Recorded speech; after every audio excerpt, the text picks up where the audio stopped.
Olá a todos, nossos queridos telespectadores. Meu nome é Anita Morgan. É domingo e isso significa que o UAPV Weekly Digest está no ar agora. Vamos analisar o que marcou a semana, o que está acontecendo na Ucrânia e como isso afeta a América e você pessoalmente. Hoje no episódio. Os recursos estão no fim. O Kremlin agora está lançando mísseis zumbis contra civis ucranianos. Realidade da linha de frente. Soldados russos se escondendo de drones ucranianos dentro de casinhas de vila. As conversas em Abu Dhabi continuam se arrastando. Será que a Rússia finalmente está pronta para acabar com a guerra que ela mesma prolongou por anos? Vamos falar sobre tudo isso em um instante. Por enquanto, siga a gente, deixe seu like e se prepare para um programa cheio de conteúdo. Vamos começar! Os russos estão atingindo seus próprios de vez. Um míssil de defesa aérea russo, projetado para derrubar um drone ucraniano. Em vez disso, atingiu um prédio residencial em Krasnodar Krai. A explosão foi enorme e um grande incêndio começou imediatamente no local do impacto. Russos postaram vídeos assustadores nas redes sociais, mostrando o prédio em chamas. As autoridades locais culparam a Ucrânia pelo ataque. Mas vídeos que circularam online mostram claramente o míssil sendo lançado e logo depois desviando rapidamente em direção ao prédio de apartamentos.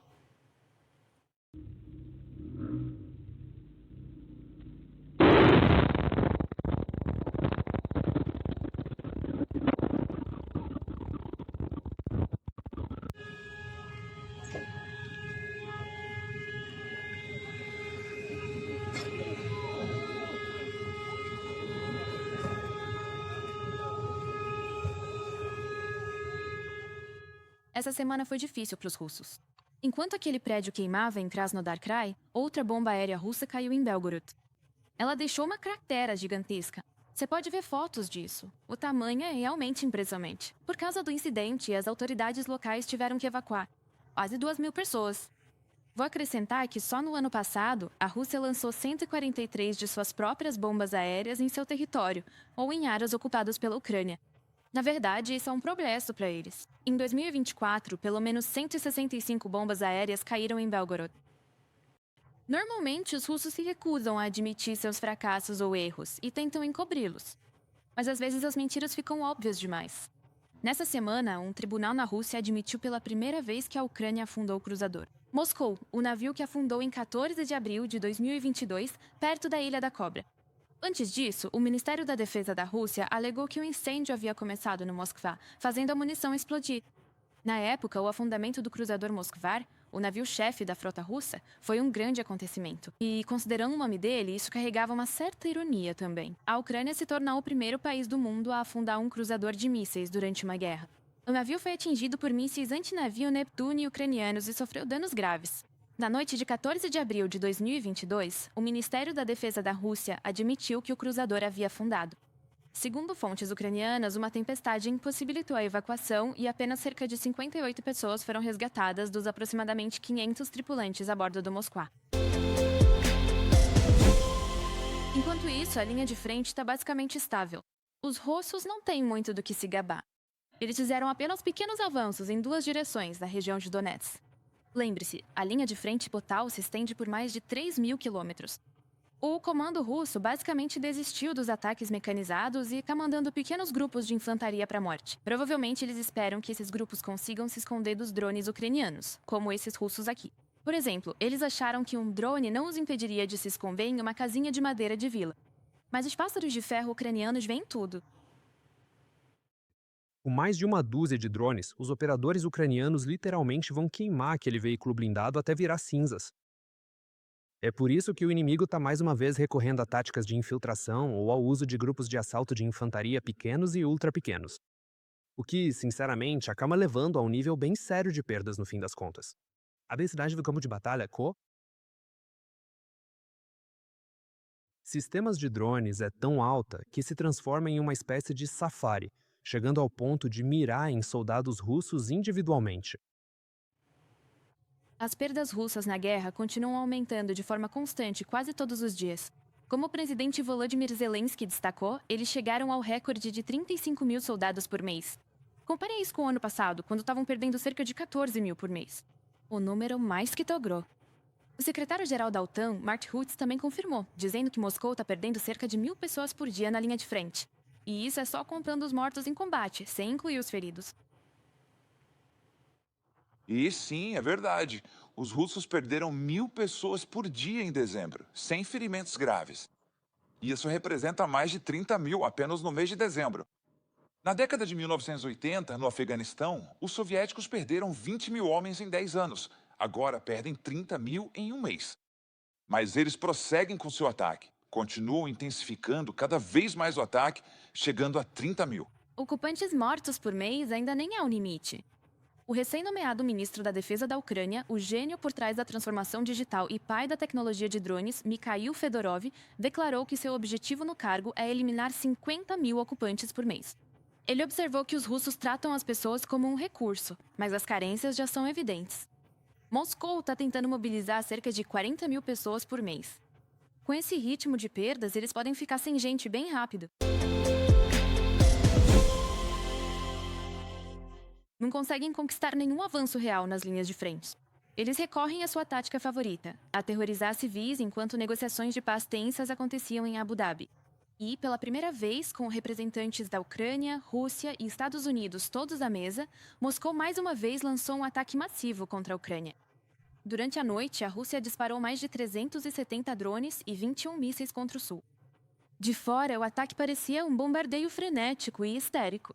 Eles lançaram tudo o que tinham. Mísseis balísticos, mísseis de cruzeiro, o que você imaginar. O que realmente chamou a atenção foi o uso dos mísseis H-22 e H-32. Esses os russos não costumam usar com frequência. Ainda mais surpreendente, mísseis hipersônicos Zircon estavam indo direto para a capital. Esses grandes mísseis de cruzeiro antinavio só entraram em serviço há cerca de 2 anos.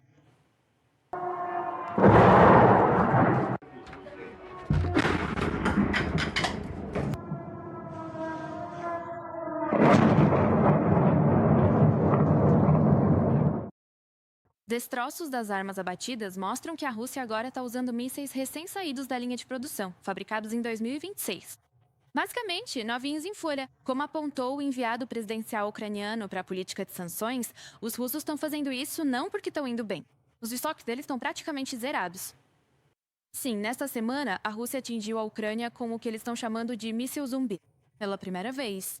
Essas são armas feitas a partir de equipamentos desativados ou com validade expirada. No nosso caso, eles pegaram antigos mísseis de treinamento RM-48U e os converteram em arma superfície-superfície, colocando uma ogiva de outro equipamento. O grande perigo é a baixa precisão deles. Eles nunca foram projetados para esse tipo de função, então podem causar destruição extra e muitas vítimas civis. A Ucrânia não tem escolha a não ser abater esses mísseis zumbis com nossos caros sistemas de defesa aérea. Isso mostra a nova estratégia de Moscou, desgastar as defesas de Kiev e esgotar os nossos recursos. O objetivo da Rússia não mudou, um apagão total na capital da Ucrânia.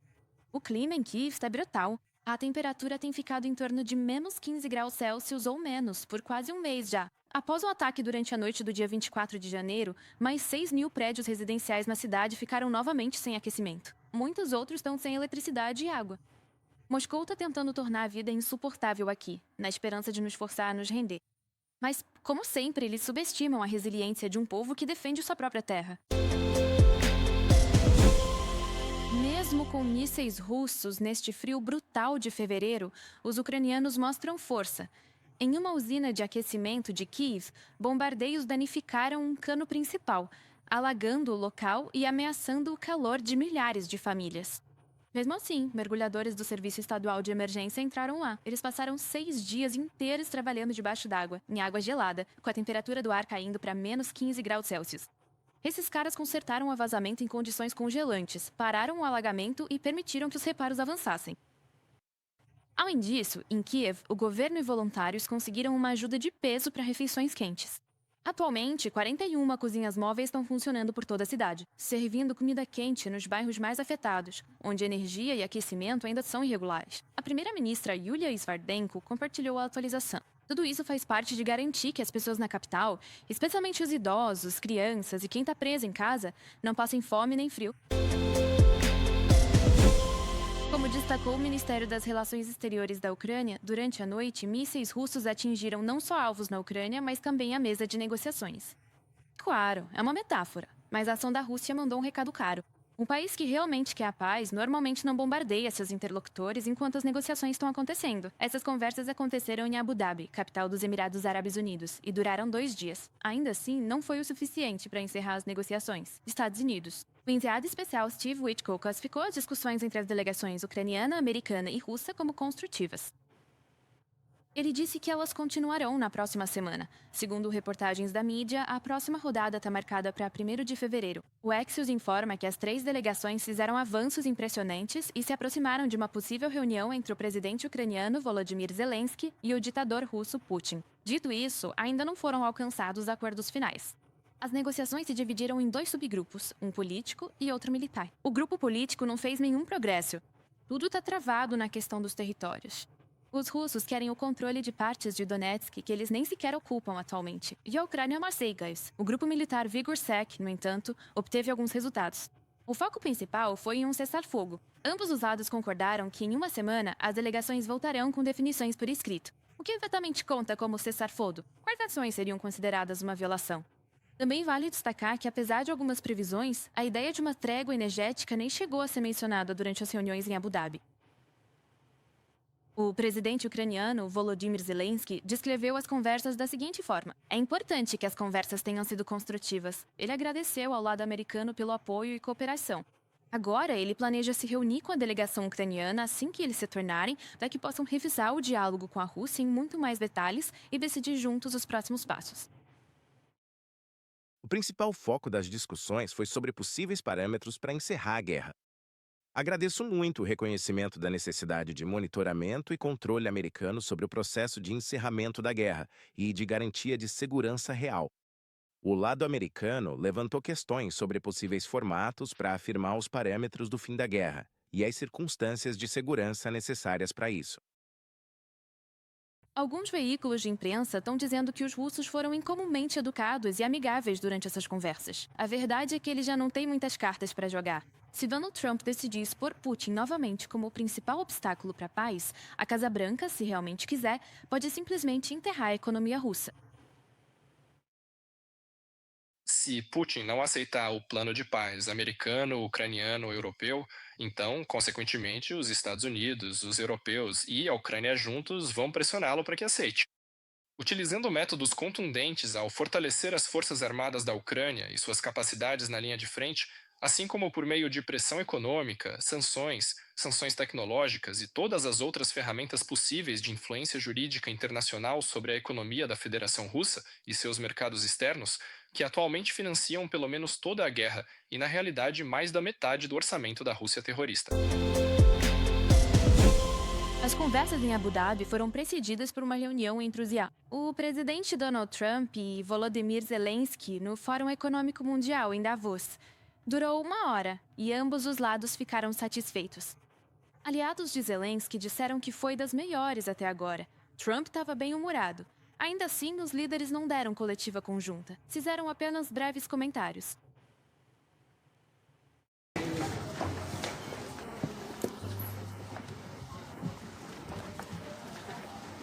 Zelensky, veremos como isso termina. Senhor presidente, qual será a mensagem para o presidente Putin? O que o senhor quer que o presidente Putin faça? Após reunir-se com o presidente americano, o líder ucraniano Volodymyr Zelensky falou no Fórum Econômico Mundial. Em seu discurso, Zelensky lamentou que, 1 ano após seu último pronunciamento, não pôde se encontrar pessoalmente. A Europa ainda não aprendeu as lições e evita as medidas necessárias para a segurança. Imagine, no século XXI, criminosos, tiranos e ditadores ficam impunes. O presidente ucraniano notou que ainda não houve progresso em criar um tribunal internacional para julgar a agressão russa. Frustrado, ele criticou a Europa por não acordar sequer a sede do tribunal.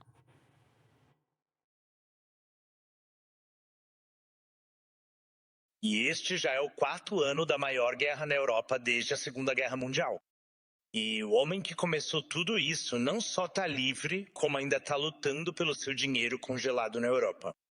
No exato momento em que finalmente chegou a hora de usar esses ativos para se proteger e se defender adequadamente da agressão russa, a decisão foi lamentavelmente bloqueada.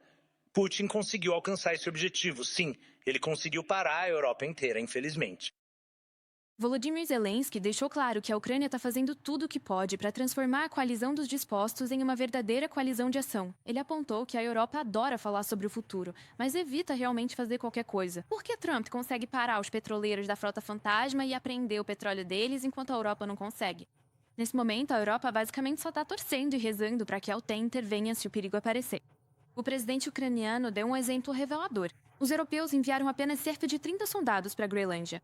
Ele fez uma pergunta retórica. Para que serve isso? Que mensagem isso passa? 30 ou 40 soldados não vão proteger nada.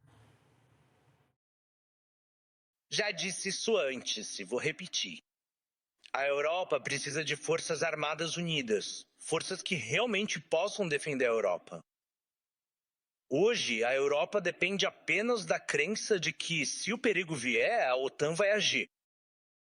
Até os Estados Unidos pressionarem a Europa a gastar mais com defesa, a maioria dos países nem tentava chegar a 5% do PIB, o mínimo necessário para garantir a segurança. A Europa precisa se defender. Zelensky, o líder de um país na linha de frente da guerra, está dizendo que o Ocidente precisa parar de andar em gelo fino e começar a fortalecer seriamente a defesa. E a Ucrânia não está apenas pedindo apoio. Com sua experiência única de campo de batalha, ela também está pronta para ajudar seus aliados, seja no Ártico ou em qualquer outro lugar. É importante reconhecer que a segurança da Ucrânia não é apenas uma questão crítica para toda a Europa. Mas a Ucrânia também pode oferecer uma contribuição incrivelmente substancial e vital para a segurança coletiva geral da Europa. Isso porque agora ela possui uma experiência altamente especializada e distinta, além de sistemas de armamentos muitas vezes únicos e avançados, tecnologias especializadas e algoritmos sofisticados, bem como mecanismos que foram meticulosamente desenvolvidos ao longo dos últimos 4 anos e que atualmente não estão disponíveis para nenhuma outra nação no mundo.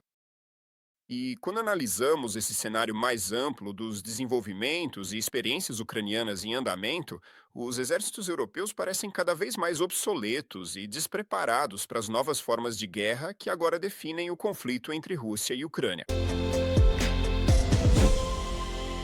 Isso é todo Parage. Eu sou a Anita Morgan. Muito obrigada pelo seu tempo, atenção e por apoiar firmemente a Ucrânia. Nos vemos na próxima semana. Por favor, não se esqueça de se inscrever no nosso canal. Assim, você fica por dentro do que está acontecendo no mundo apresentado para você por nós. O TV é sob a perspectiva ucraniana.